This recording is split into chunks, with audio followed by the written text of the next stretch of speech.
I'm more comfortable with the term Gnostic Catholic than Christian.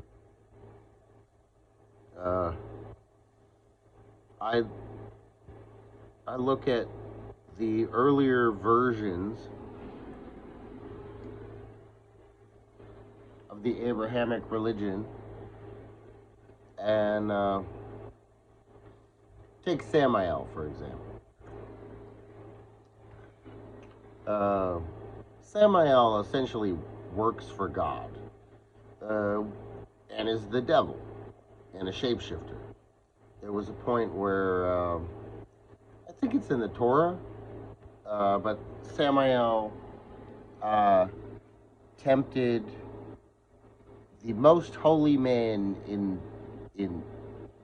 a town. Well, somebody who perceived himself to be the most holy man, a rabbi, and he was always judging everyone. Oh, you have this wrong with you, and you have this wrong with you, and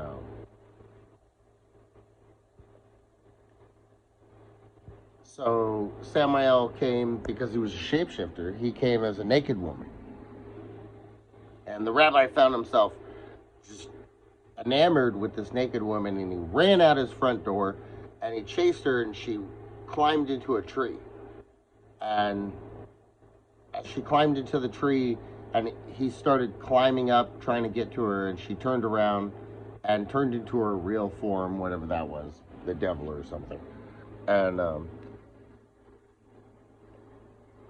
said, "See, even you can be tempted."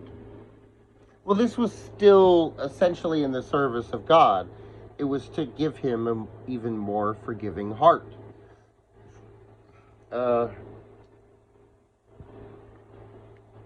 Then we have the inclusion at some point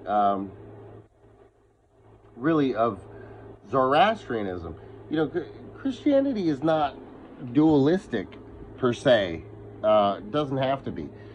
See, I just don't like that word, Christian, because Christian has now become to mean something else than it ever meant. But Zoroastrianism fit in more with war because it was a dualistic religion, and good and God were equated with health and well-being, and death and poverty and sickness and all that were equated with evil. Well, then you, being a soldier, when you kill and you prosper for your family, maybe you did God's work. This also, of course, is connected to the Holy Roman Empire, even all the way up to the fucking Republican Party.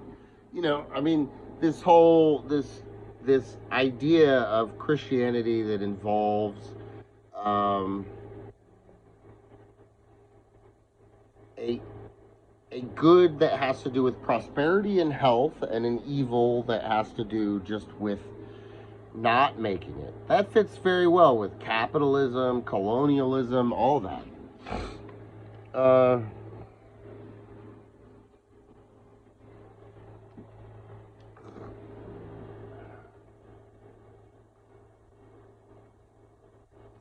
So I just want to confront these things and say that for me, to be honest, I believe in God. I'm fine with God. Some people seem to be Thelemites who are afraid of God or something.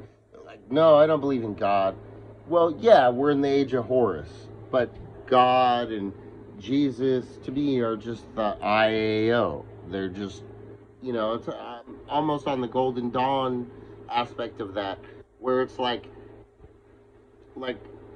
God was a necessary part of an age to impart some wisdom to us about love and forgiveness and all that. And now we're gods per se. You know, I mean, it's hard to believe within fucking capitalism, you know, if you're not rich. But, I mean, I'm a god of my existence. I know that.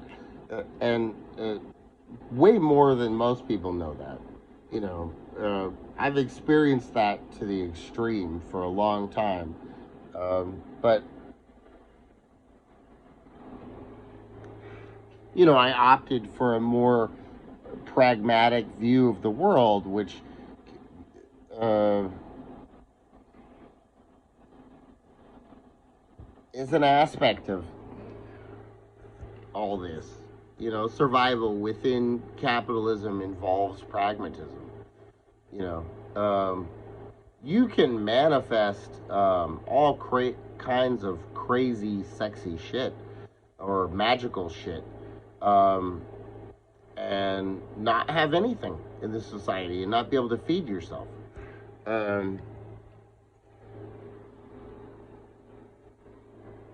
you know, we don't live in some uh, tribe in the Middle East, 500 BC, where if you have magical powers and you can make it rain, people are going to give you offerings. Nobody cares if you can make it rain. um, but the reason you would even attempt to experience things like this is gnosis, is to know that there's something other than the physical world.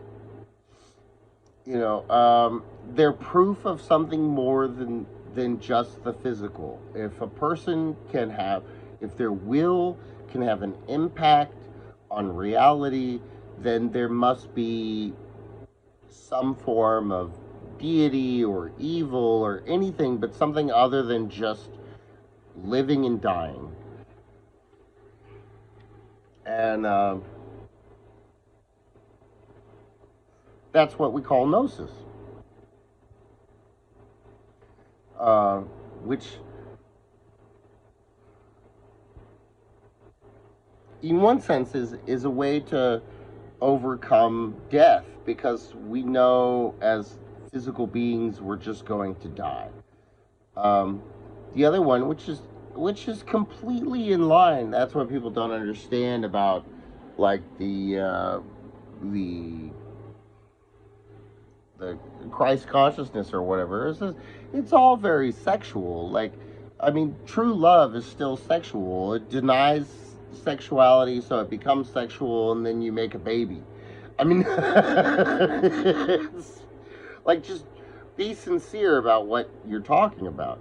But that energy is fine, and even honestly, hypnotic energy, what I don't see anybody seeming to understand, is it's actually the denial of the normal sexual impulse, you know.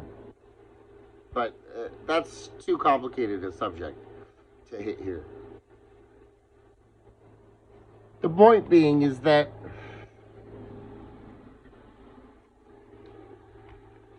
what what people consider God and the devil are both wrong. Uh, Crowley said at some point something like, God is the sex impulse, and then the other extreme is left-hand path, where you find that maybe to manifest on Earth is important. Well, that's your life. I mean, you know, you got to get into like Nietzsche at that point or something. It's like there is a point to living. Life is not a test. Uh, Life is not a test. Some moral test of your value or some shit like that. Life is an experience. You opted for physical being. You found it interesting, and you wanted to experience something in the physical.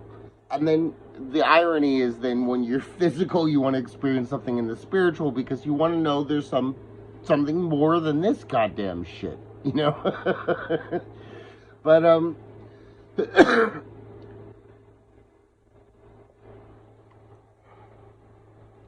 I guess I gotta wrap it up soon. I don't like to do very long videos. But I really wanted to address this tonight because I just see it. I see it every day. Not only does Christianity make it easy for people to vote for pro-choice and pro-war and pro-capitalism and not taking care of the poor, but it actually hurts the individuals who believe it.